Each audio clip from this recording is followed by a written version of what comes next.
हिंदू राष्ट्र सेना के राष्ट्रीय अध्यक्ष श्री धनंजय देसाई ने ऋषि प्रसाद के बारे में अपने मन के विचार जब व्यक्त किए तो साफ साफ कहा कि ऋषि प्रसाद घर घर पहुंचाने वालों का विश्व युगों युगों तक ऋणी रहेगा। आज हमारे देश के और विश्व के गुरु माने जाने वाले भगवान आसाराम बापू के ऊपर चरित्र हनन के जो दुष्ट आरोप लगाए गए हैं, उसका भेदन करने का सामर्थ्य, उसको उस लांछन को धोने का सामर्थ्य अगर किसी पुस्तिका में है, किसी शास्त्रीय धर्म ग्रंथ में है, तो एकमात्र शास्त्र ग्रंथ है, वो है आज का ही ऋषि प्रसाद नाम का एक पुस्तक। ऋषि प्रसाद पुस्तक के माध्यम से करोड़ों हिंदुओं तक भारत का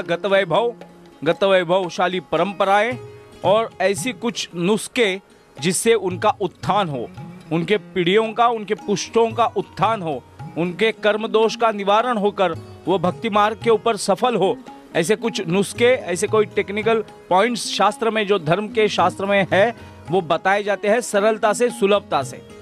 और ऋषि प्रसाद घर घर में जाने के कारण जो पिछड़ा वर्ग है, जो अति पिछड़ा वर्ग है, अति पिछड़ा क्षेत्र है और अंतिमता जो आखिरी व्यक्ति है, समाज का जो आखिरी अंतिम व्यक्ति है, उस तक ऋषि प्रसाद जाने के कारण ही समाज का उत्थान होने की शुरुआत हो चुकी है। और ये ऋषि प्रसाद निर्माण करने वाले आसाराम बापू, उनके जो साधक है, जिन्होंने घर घर तक इस ऋषि प्रसाद को पहुंचाया है,